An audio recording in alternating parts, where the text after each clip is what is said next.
नमस्कार दोस्तों। तो एक बार जैसा कि हमने पहले कमिटमेंट किया था, फिर से हम आपके सामने हैं और इस बार हम हैं सब इंस्पेक्टर के लास्ट बैच के टॉपर श्री रामेश्वर लाल विश्नोई जी के साथ। तो आज हम इंटरव्यू के गुरु के साथ में कुछ टॉपर टिप्स भी जानने वाले हैं कि क्या विशेष किया टॉपर ने। नमस्ते मैम, सभी ऑनलाइन प्लेटफॉर्म पर जुड़े हुए साथियों को मेरा नमस्ते।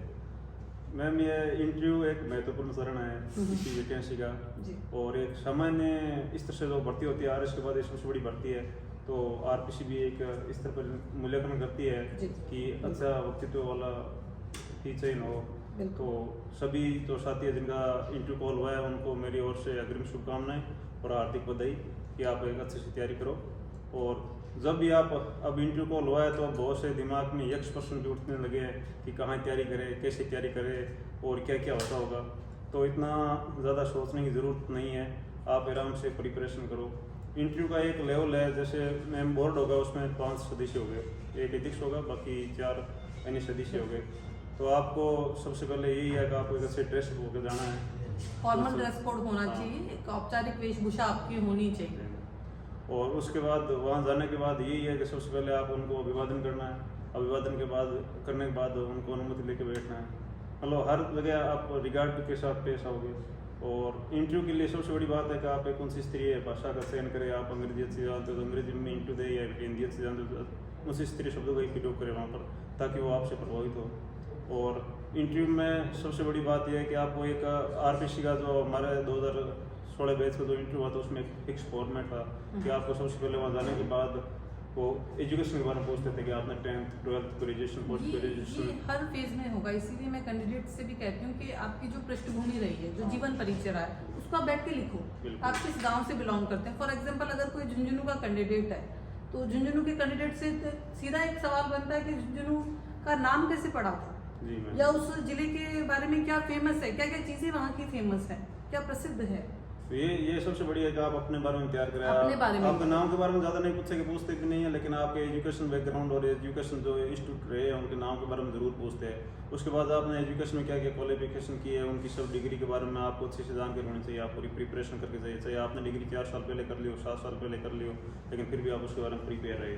और उसके जस्ट बाद आप जो वर्तमान जॉब के बारे आएंगे कि आप कौन सी जॉब कर रहे हो, तो उस जॉब के बारे में आपको पूरी जानकारी होनी चाहिए, क्योंकि वहाँ से इंटरव्यू आपको और अच्छे से स्टार्ट हो जाता है। उस फील्ड के बारे में पूछेंगे और उस फील्ड के बारे में यदि आप ज़्यादा जानकारी नहीं रखते हो तो वो आपको थोड़ा नेगेटिव लगेंगे, आप इसके बारे में नहीं जानते हो। और दूसरी सबसे बड़ी बात है कोई इसके समकक्ष पोस्ट से आप इसमें आ रहे हो सब इंस्पेक्टर में, तो उनको जस्टिफाई करो कि मैं उस पोस्ट को छोड़ के और इसमें क्यों आ रहा हूँ। इंटरव्यू कहीं ना कहीं आपका जो पूरा व्यक्तित्व है, आपके बारे में जानकारी है, क्योंकि ज्ञान उन्होंने आपका जो लिखित परीक्षा है उसमें देख लिया है, शारीरिक दक्षता उन्होंने शारीरिक दक्षता परीक्षा में देख ली। अब वो आपका व्यक्तित्व जानना चाहते हैं, व्यक्तित्व कैसा है, आपका जीवन परिचय क्या रहा है, किस तरह के संघर्ष से या किस तरह की मेहनत करके आप आए हैं, आपका अब तक का अनुभव कैसा रहा है। और इसमें जैसे हमारी जो स्कूल एजुकेशन है उस पर वो कॉन्सेंट्रेट करेंगे।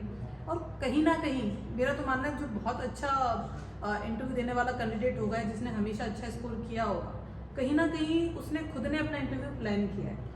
10 सवालों की ऐसी तैयारी होती है जिनमें से कोई सवाल पूछ लिया जाता है। बिल्कुल। और वो इंटरव्यू अपन जो सोच के और तैयारी करके जाते हैं, जैसे मॉक इंटरव्यू में, डेमो क्लास में, तो इंटरव्यू उसके आसपास ही घूमता है। और सबसे बड़ी बात है अपने थोड़े ऑनेस्ट रहना वहाँ पर, इंटरव्यू ईमानदारी के साथ पेश आना। क्योंकि कई बार अपन यदि भावना में के ज़्यादा बड़ा चढ़ा के कोई बात बता देते हैं तो 10 मिनट बाद में वापस बात घूम के वहाँ लेकर के और उसको फिनिश कर देते हैं और अपना झूठ पकड़ देते हैं। तो ऐसा झूठ तो उनको पकड़ में नहीं आना चाहिए। आप अपने को कम बता दो या जो है वो इस तरह वास्तविकता से बता दो। कुछ आपके इंटरव्यू के बारे में बताएं रामेश्वर जी कि ऐसा कौन सा सवाल था, जैसे 10 सवाल होते हैं उनमें से किस सवाल ने आपको हिट किया कि हाँ दैट क्वेश्चन मेड मी।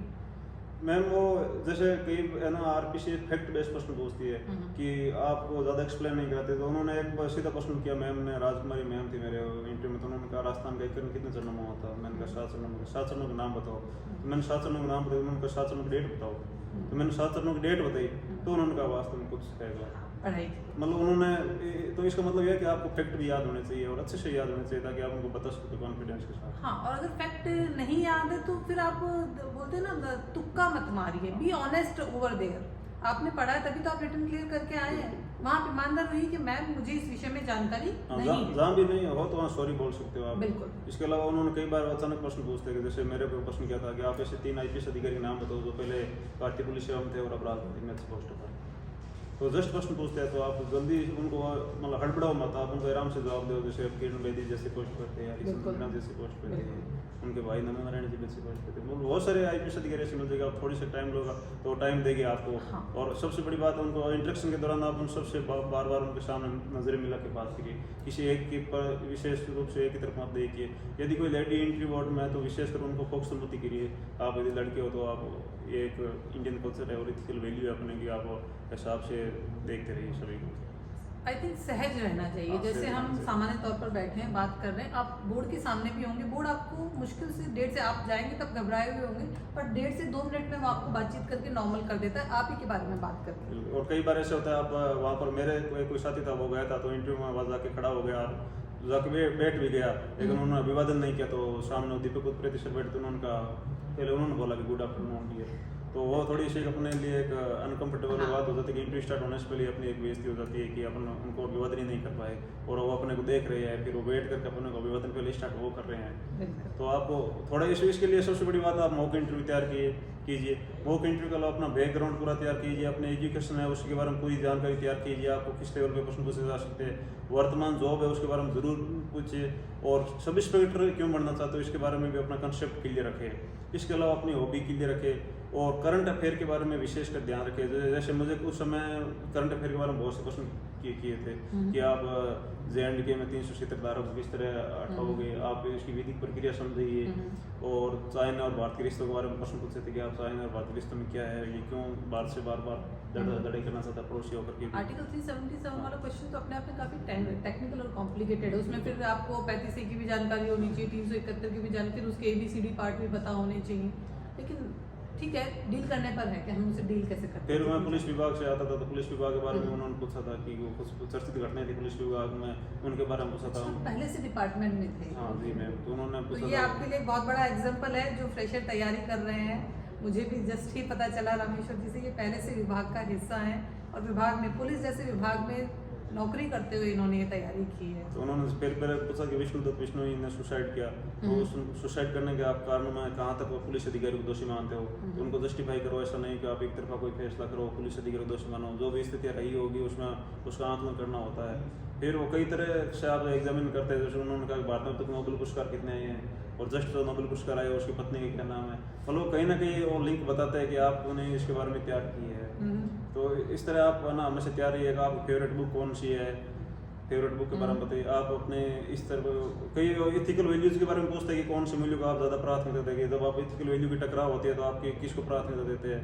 तो बहुत सी चीज़ें हैं जिसके बारे में आपको तैयारी करनी है। इसके लिए आप सबसे बड़ी बात है कि आप सेल्फ स्टडी कीजिए, रोजाना न्यूज़पेपर पढ़िए।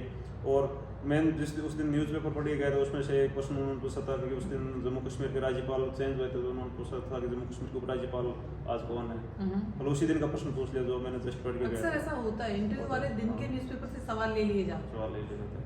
फिर वो उनको पता है आप लगातार उनको सही प्रश्न पे सही हर प्रश्न पे सही उत्तर दे रहे हो ना, तो फिर वो अपने से प्रभावित होने लग जाते हैं, धीरे धीरे इस्तेमाल करने लग जाते हैं कि ये बंदा में कुछ बात है कि हर बात ही उत्तर आ रहा है इसकी तरफ से। फिर वो पूछने लगता है अगर आप और भी तैयारी कर रहे होगे बड़े स्तर पर, तो उनको ईमानदारी से बता दीजिए भाई मैंने RS दिया था, तो मैंने बता दिया मैम RS लिखे हैं। उन्होंने कहा अच्छे से तैयारी करो, आप और भी अच्छे डिजर्व करते हो। और सबसे बड़ी बात है आप वहाँ जब गेट के अंदर जाते हो और गेट से वापस बाहर आते हो उस समय विशेष कर ध्यान रखो, क्योंकि कई बार ऐसा होता है आप गेट को छोड़ देते हो जोर से, तो जोर से आवाज़ मारता है, तो उनको नेगेटिव बात होती है अपने लिए कि वो समझते कि इनको ये मैनर्स नहीं है कि किस तरह गेट के एंटर होना है, किस तरह बाहर जाना है। और इसके अलावा भी इंटरव्यू से पहले भी कुछ यक्ष प्रश्न बने होते हैं, कोई सेटिंग क्या होती है वो क्या होती है, उनसे आप मेरी रिक्वेस्ट यही कि आप बच के रहना, किसी के बहकावे मत आना, वरना नौकरी लग भी जाओगे तो ऐसे मन में रिग्रेट रहेगा कि मैं कहीं ना कहीं डिफेक्ट होके गया हूँ। योग्यता का कोई अल्टरनेटिव नहीं, कोई अल्टरनेटिव नहीं। मेहनत और योग्यता का कोई अल्टरनेटिव। आप अच्छी मेहनत करोगे तो एवरेज प्लस नंबर मिलेगी आपको, एक स्टैंड तक नंबर मिल जाएगी। यदि 2-4 नंबर कम भी है तो आपने यदि रिटन पेपर में अच्छी मेहनत की है तो कोई फर्क नहीं पड़ता ज़्यादा। आपका इंटरव्यू का स्कोर क्या था रामेश्वर जी? मेरे 50 में से 29 नंबर थे। 29 मार्क्स। वैसे मुझे उम्मीद बहुत अच्छी थी कि मेरे 38 या 35 नंबर आएंगे, लेकिन वो भी 29 पे आके रुक गई, तो फिर भी मैं दैट मींस आपका रिटन का स्कोर काफी अच्छा रहा है। रिटर्न का स्कोर अच्छा था और इंटरव्यू में इस बार एवरेज नंबर 20 से 30 के बीच में थे। तो वैसे तो ठीक था, लेकिन कुछ जो हमारे साथ तैयारी करते थे उनके बहुत ज़्यादा नंबर दिए। सामान्य तो वैसे आपके उनसे बेंच मुझे पे काफी अच्छा मार्क्स आरपीएससी ने दिए, नहीं तो सामान्य जो मैक्सिमम स्कोरिंग होती है वो 35 तक हाँ, मैक्स 35 लेके चलते हैं। 50 में से 35 35 के आसपास होते हैं। 31 से 35 बहुत कम कैंडिडेट होते हैं। जैसे हमारे बैच के समय पे जो टॉपर थे उनके मार्क्स 26 थे। यही होता है मैम, अक्सर यूपीएससी में भी इंटरव्यू में जो एवरेज नंबर मिलते हैं, जो टॉपर होते हैं उनके भी उठा के देख लो नंबर। तो 26 एक तरह से ऑलमोस्ट 50% हो गया, 50 में से 26 नंबर। बिल्कुल मैम। तो लेकिन वो रेशो वही चलेगा। अगर टॉपर के ये मार्क्स हैं, ये पूरे आपके व्यक्तित्व के आधार पर है। और जैसा कि आपको पता है, आपकी जो फाइनल मेरिट बनेगी वो आपके रिटर्न के और इंटरव्यू के मार्क्स को जोड़कर बनाई जाएगी। फिजिकल के मार्क्स सिर्फ इंटरव्यू कॉल तक सीमित है। अब कल की तारीख के बाद में, आपका रिजल्ट आने के बाद में फिजिकल के मार्क्स की कोई इंपॉर्टेंस नहीं। अब फिजिकल के मार्क्स वो आपने क्वालिफाई कर, बिल्कुल। अब आपके रिटर्न का स्कोर और आपका इंटरव्यू का स्कोर ये मायने रखता है और ये डिसाइड करेगा कि आप सब इंस्पेक्टर बनेंगे या नहीं बनेंगे, और बनेंगे तो किस रैंक पर जाएंगे। इसलिए यही है मैम, आप इसका ये परिप्लान है पूरा कि आप एक जीडी कीजिए, ग्रुप डिस्कस करते रहिए, आपको कॉन्फिडेंस आएगा। एक अच्छे मॉक इंटरव्यू देते रहिए, बार बार कोई संस्था कराती रहती है जो मतलब बार बार उसमें 10-15 मॉक इंटरव्यू दीजिए, आपको पता चल जाएगा अपनी कमियों के बारे में। और एक विशेष कर ये ध्यान रखिए अपनी खूबी क्या है, कमी क्या है, उसके बारे में आप वो हम बता सके। अपनी फेवरेट गेम क्या है, आपने या वायदे अच्छे प्लेयर रहे हो। जैसे मैं स्टेट लेवल का खो खो प्लेयर रहा था, 5-7 साल लगातार मैं स्टेट लेवल पर खेला था, तो उस गेम के बारे में भी पूरी आनी चाहिए कि मैं क्या करता हूँ। अगर आप वहाँ कुछ भी मेंशन कर रहे हैं, फॉर एग्जांपल आपने बोल दिया आप मास्टर्स विद हिस्ट्री, सर मैंने इतिहास में एमए किया है, तो फिर आप मास्टर लगने चाहिए हिस्ट्री की, उतनी जानकारी आपको इतिहास की होनी चाहिए। अगर आपने ये कहा कि मुझे अब्दुल कलाम को पढ़ना पसंद है, तो फिर अब्दुल कलाम की कितनी बुक्स आ चुकी है, उन्होंने क्या क्या काम किए हैं, उनका जीवन परिचय, ये सारी जानकारी आपको होनी आवश्यक है। बिल्कुल मैम। और इसके अलावा आप जो भी है ना, अपनी हॉबी भी बताइए उनको। अपनी कमजोरी है तो कमजोरी के बारे में बताइए कि आप इसमें सुधार करने के लिए क्या प्रयास कर रहे हैं, आपने क्या प्रयास किए अब तक। तो यही है कि आप उन पर पॉजिटिव लेकिन प्रभाव डाले। अपनी खूबियां और कमियां बहुत सोच समझ कर वहाँ लिखनी चाहिए। बिल्कुल। ये नहीं कि दुनिया कहती है मुझे रीडिंग करना पसंद है या मुझे संगीत सुनना पसंद है, आप वहीं उलझ जाएंगे। इसीलिए आपको बहुत सोच समझकर आपकी हॉबी लिखनी है, असल में जिसमें आपकी पकड़ है। मतलब एज पॉसिबल आप वही डालिए जो आपकी हॉबी है वास्तव में। है। जैसे आप खेलते हो तो उस खेल के बारे में बताइए, और आप उस खेल को स्पेंड कितना टाइम दे पाते हो, और आपको हेल्थ भी ऐसी लगनी चाहिए आप वास्तव में प्लेयर हो। ऐसा नहीं हो कि वो ऐसा गेम में ऐसा बता रहे हो एथलीट का और आपकी बॉडी है वो बहुत ज़्यादा फिट हो रखा है, तो ऐसा मत बताइए। हाँ, ये बहुत छोटी छोटी चीज़ें हैं जिस पर उनको प्रश्न के आंसर देने से ज़्यादा वो मतलब नहीं, आप उनको किस तरह पेश आते हो और किस तरह वो प्रश्न के आंसर नहीं आने के बाद भी उस सिचुएशन को हैंडल करते हो ना, वो एबिलिटी वो आपको वो करते हैं कि आपको आप वास्तव में है कि आपको कुछ बात है। और दैट इज द रीजन कि आपके बोर्ड में एक साइकोलॉजिस्ट बैठे होते हैं। बिल्कुल मैम। जो आपको टॉप टू बॉटम आपकी एंट्री से लेकर एग्जिट तक आपको जज करेंगे, आपके बोलने का तरीका, आपके हाव भाव, आपने किस सवाल का जवाब कैसे दिया, कैसे रिएक्ट किया आपने, वो सब कुछ जज करते हैं। मेरे बोर्ड में साइकोलॉजिस्ट थे और सिर्फ मेरी तरफ देख रहे थे बार बार। यही एक काम भी प्रश्न होता नहीं पूछा और उन्होंने सिर्फ एक बार बोला कि आप किसी अपर लेवल की वैकेंसी की तैयारी कर रहे हो, तो मैंने कहा ये सर कर रहे हो, तो उन्होंने कहा अच्छा, बहुत अच्छा। मोस्टली साइकोलॉजिस्ट एम्बैरेस कर देते हैं कैंडिडेट्स को, they keep on steering them, वो लगातार घूरते रहते हैं और आपको लगता है कुछ लोग ऐसा है जो जाते हैं इसे देखकर कि मुझे कोई लगातार घूर रहा है, पर वो असल में आपको जज कर रहे हैं कि आप रिएक्ट कैसे कर रहे हैं उसके बाद में। ऐसे नहीं होना है एक तो, और एक ना ज़्यादा फैमिलियर होना। आप उनको एज ए ऑफिसर लेवल के हिसाब से बात करिए और उनको बताइए। यदि अपन बहुत अच्छे उत्तर दे रहे हैं तो भी आप उनको ओवर कॉन्फिडेंट नहीं होना है, और यदि अपन बहुत ज़्यादा गलत क्वेश्चन में जा रहे हैं ना, तो भी सॉरी के साथ उनको नेक्स्ट क्वेश्चन के लिए कहिए और वो आपको नेक्स्ट क्वेश्चन भी देंगे, और वो आपको सेज करने के लिए तो वही खुद ही सारे सेज ही कर रहे हैं अपने को, इसलिए ज़्यादा वो तनाव में नहीं रहे और आप आराम से तैयारी कीजिए। तो कुल मिला के इस बात से समझ में ये आता है कि संतुलन बहुत आवश्यक है ना। ये जो लाइन है इसके ना इधर जाना है ना इधर जाना है, हमें ट्रैक पर चलना है, और ये ट्रैक हमें डिसाइड करना है पहले से मैक्सिमम मॉक देकर, अपना जीवन परिचय, अपनी शैक्षणिक योग्यता, अपनी जॉब जो अब तक का हमारा लाइफ रही है, या फिर मान लीजिए आप 3 साल से तैयारी कर रहे हैं, आप कोई जॉब नहीं कर रहे, तो इन 3 साल का आपके पास एक उचित जवाब होना चाहिए जो अच्छे से एक्सप्लेन करता हो कि 3 साल आपने क्या किया। और कई बार वो पूछते हैं कि आप में कौन सी फेवरेट बुक है, तो कई कह देते हैं मुझे जॉब में टाइम नहीं मिला, या मैं बुक पढ़ने में इंटरेस्ट नहीं है, तो ऐसे मतलब वो उम्मीद नहीं करते आपसे कि वो आप उनको ऐसे रिप्लाई दो। उनको आप फेवरेट बुक के बारे में बताइए, फेवरेट बुक का नाम बताइए। यदि वो किसी अंग्रेजी इंग्लिश लैंग्वेज की है और हिंदी में ट्रांसलेट हुई तो उसके प्रकाशक के बारे में नाम बताइए। और वो बुक 2-4 बार पढ़ी हुई भी होनी चाहिए आपके बारे में, आप बता सकते हो। मुझे भी पूछा था कि आपकी फेवरेट बुक कौन सी, मैंने बता दी, तो उन्होंने उसके बारे में काफ़ी डिस्कस किया मेरे से। ये तो बाकी व्यूअर्स भी जानना चाहेंगे कौन सी आपकी फेवरेट बुक? मेरी अनपोस्टेड लेटर थी वो। अनपोस्टेड लेटर, बिल्कुल। उसके बारे में मैंने पढ़ी थी और उसको मैंने कई बार पढ़ा था, तो मैंने उसके बारे में बताया तो मात्रा राय की थी। और इसके अलावा भी आप है ना, एक हमारा साथी था, उसने बताया था कि सर मेरी ड्यूटी टाइम है इसलिए मैं बुक पढ़ नहीं पाता हूँ, मैं मेरी बिजी शेड्यूल है, तो उसको उन्होंने बहुत काफ़ी नेगेटिव लिया। तो उसने मेरे को बताया था कि ये इसलिए, और कहा कि आप फिर ज़िंदगी में क्या नौकरी करोगे, आप कहोगे मैं सब पोस्ट में बिजी हूँ, मैं परिवार ही नहीं चला सकता। एक बड़ा कॉमन सवाल होता है रमेश जी, लगभग हर बैच में हर कैंडिडेट से पूछा जाता है कि सब इंस्पेक्टर आप क्यों बनना चाहते हैं या उपनिरीक्षक आपको क्यों बनाया जाए? उसका सबसे सिंपल जवाब है वही दीजिए आप, जिसके लिए आप बनना चाहते हो ना, एक्चुअली वही बताइए। जैसे मैंने कहा मैं सब इंस्पेक्टर, मैं कांस्टेबल पोस्ट पे कार्यरत हूँ, तो मैं इसे अपर पोस्ट पे जाने के लिए उत्तरोत्तर करती है। और दूसरी बात है इसकी समाज में रेपुटेशन कांस्टेबल से ज़्यादा है, ठीक है। और मैं इसी फील्ड में रह करके इसी लाभ का जो अनुभव है इसका आगे पोस्ट पे भी काम ले सकता हूँ। तो ये हर इंसान का इस मामले में अक्सर कैंडिडेट्स पूछते हैं कि सब इंस्पेक्टर को मैडम इसका क्या जवाब दे। ये हर कैंडिडेट के अकॉर्डिंग अलग हो जाएगा। बिल्कुल, जो बेरोजगार है वो ये भी बता सकता है कि मैं प्रथम मेरा उद्देश्य रोजगार प्राप्त करना चाहता हूँ, फिर ये एक अच्छे ग्रेड पे की जॉब है, इसकी रेपुटेशन अच्छी है, तो ईमानदारी से बताइए। कई सिर्फ ये कहते हैं मैं देश सेवा के लिए आना चाहता हूँ, और देश सेवा उनको पता है देश सेवा क्या होती है, और देश सेवा बिल्कुल इसीलिए रटा जवाब मत दीजिए, जो वास्तविकता है उनको बता दीजिए सर मैं इस चीज के लिए आना चाहता हूं। इसीलिए मैं हर बार जब भी कैंडिडेट से बात होती है कहती हूँ कि आप उन्हें छलने का प्रयास मत कीजिए, वो बहुत अनुभवी और बहुत आगे की चीज है, उन्हें आप छल नहीं पाएंगे, इसलिए प्रयास भी मत कीजिए। और कई ऐसे लोग भी तो है जो अपर ग्रेड से जैसे आ रहे हैं और बरोबर की सेकंड ग्रेड टीचर वगैरह वो आ रहे हैं ना, उनको तो और भी अच्छे से प्रिपेयर होकर जाना चाहिए कि वो उनको बता सके कि मैं सब इंस्पेक्टर क्यों बनना चाहता हूँ। तो इसलिए आप सभी तैयारी कर रहे हो तो अभी आपको अच्छा समय है और अभी रिजल्ट आया है, तो अच्छे से तैयारी करो। और जहाँ कहीं भी आपको ये ग्रुप बने और जो मॉक इंटरव्यू ले रहे हैं उनसे संपर्क करके अच्छे से तैयारी करो और अपनी कमजोरी को पहचानो।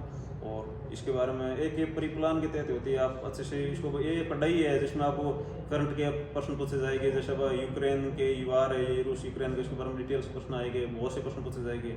और इसके अलावा जो भारतीय संदर्भ में पाकिस्तान के, चीन के रिएक्शन आ रहे हैं बार बार, तो ये सब चीज़ें, भारतीय क्या प्लान है, भारतीय जो गुटनिरपेक्ष में क्या भूमिका है, रूस का समर्थन क्यों कर रहा है, तो इसकी हिस्ट्री के बारे में पता होना चाहिए कि क्या क्या दौर से गुजरा था भारत, जिसमें रूस ने भारत का साथ दिया था, इसलिए वर्तमान परिस्थिति में भारत रूस के साथ खड़ा है।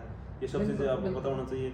और आप बार बार मॉक इंटरव्यू दोगे तो उसमें आपको थोड़ा मतलब होश, जितना आप प्रैक्टिस करते जाएंगे, से बात कर सकते हो। अगर आप अभी मॉक अटेंड नहीं कर पा रहे तो सबसे पहले आपकी तैयारी ये होगी कि आप अपनी फुर्सत में उठते बैठते सोते जागते अपने बारे में सोचिए, कोशिश कीजिए उसको आप नोट डाउन करें, अपने लाइफ के बारे में लिखिए, आपका नाम, आपके गांव के बारे में आप क्या जानते हैं, आपकी एजुकेशनल लाइफ, आपकी डिग्रीज कितनी हैं, उसमें आपके विषय क्या रहे हैं, उन विषय से आपसे पूछा जा सकता है कि कौन कौन से विषय, आपने कोई विशेष डिप्लोमा किया है, उसके बाद अगर आपने कोई जॉब की, जैसा कि मनोज जी ने भी पहले बताया, तो अपने जीवन परिचय को आप अच्छे से समझिए। उसके बाद आप मॉक्स अटेंड कीजिए, उसमें आपको आपकी गलतियां पता चलेंगी, आप कहाँ गलतियां कर रहे हैं। और मेरा कहना यही है कि मैं सबसे लास्ट में यही कहूँगा कि आप कोई भी डायरेक्ट जाके और आरपीसी में इंटरव्यू फेस नहीं हो, कम से कम मॉक इंटरव्यू 2-4 बार जरूर देकर गए। वरना यदि आप फर्स्ट बार ही वहाँ जाके, कुछ स्पेशल जो लड़कियाँ होती है घर से बाहर नहीं निकलती है, घर पे की तैयारी कर ली और फिर वो जाके आते, तो कोई 1-2 लड़की जैसे मैंने देखी वहाँ रोने लग गई, और इंटरव्यू बोर्ड से बाहर आती है रोती हुई बाहर आ रही है।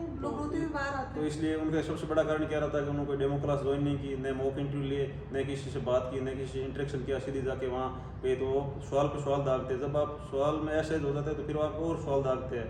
यदि आप उनको प्रॉपर रिप्लाई दे रहे हो, डिफेंस कर रहे हो ना, तो वो आपको ज़्यादा परेशान नहीं कर पाएंगे। तो इसलिए आप इसको एक एग्जाम के रूप में लेकर अच्छे से तैयारी इसका बहुत बड़ा रीजन भी है, क्योंकि अगर आप इंटरव्यू बोर्ड के 5 लोगों के जो सवाल हैं उन्हें एक बंद कमरे में अगर नहीं झेल सकते हैं, तो जब हजारों की भीड़ आपके थाने पर आएगी एक उपनिरीक्षक बनने के बाद, तो कैसे आप उसको हैंडल कर पाएंगे। वहाँ पर आपका जो मानसिक संतुलन है वो बहुत मायने रखता है। और वो सबसे बड़ी बात है, वो कई सवाल इस तरह पूछते हैं, जैसे मेरे को पूछा था कि आप थाना अधिकारी हो और आपके क्षेत्र में दूल्हे को घोड़ी से उतार दिया है, तो आप हमें बताइए कि कर्मवार आप किस प्रकार सिचुएशन को हैंडल करोगे। तो आपको सब बताना है कि मैं मौके पर तुरंत पहुंचूंगा, मेरे उच्च अधिकारी को तुरंत सूचित करूंगा, अतिरिक्त जाब्ते की मांग करूंगा, वहाँ के सेल्स सदस्यों से कम्युनिकेशन करूंगा, वहाँ के जो कौन है उनको तुरंत अरेस्ट करूंगा। मतलब वो एक स्थिति को नियंत्रण करने के लिए अपने जो पूर्व से विभाग में होने का भी काफी फायदा मिला। जी मैम, वो इसीलिए वो प्रश्न हाँ, पूछ रहे इस थे। तरह का सवाल, बाकी इमेजिनरी सवाल अक्सर पूछ लिए जाते हैं, स्थिति आपको दी जाती है। और इसके अलावा वो उस समय क्या चल रहा था मोबाइल की क्या किस तरह ट्रैक हो रहे, जो इस समय गवर्नमेंट डिस्टर्ब हो रखी थी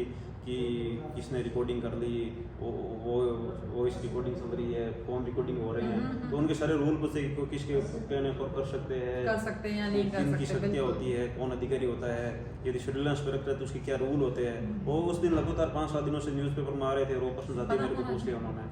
तो आपको सब चीज़ों के बारे में जानकारी होने से प्रश्न कहीं से भी आ सकते हैं। तो ये हम वर्ष 2016 की वैकेंसी थी जो उप निरीक्षक की, उसके टॉपर श्री रामेश्वर लाल बिश्नोई जी से बात कर रहे थे। इन्होंने अपना अनुभव आपसे बहुत अच्छे से शेयर किया। फिर भी आप लोगों के अगर इंटरव्यू विषय से संबंधित कोई सवाल हो तो आप लोग कमेंट कर सकते हैं, हम प्रयास करेंगे कि उन सभी का जवाब दिया जाए। रामेश्वर जी हमसे जुड़े रहेंगे, तो इनके इंटरव्यू से जो संबंधित सवाल है मैं कोशिश करूंगी वो भी आपके साथ शेयर किए जाएं। और लगे रहिए, तैयारी कीजिए और बहुत अच्छे से कीजिए। सभी को एडवांस बेस्ट ऑफ लक। बिल्कुल। और हम जुड़े हुए हैं, मैम के सानिध्य में ट्रेनिंग कर रहे हैं, तो अभी अंडर ट्रेनिंग है, तो कोई भी सवाल हो तो मैम को बताइए, हम एज पॉसिबल आपको रिप्लाई करेंगे। तो आप सभी को बहुत बहुत शुभकामनाएं, अच्छे से तैयारी करें। जय हिंद। Thank you.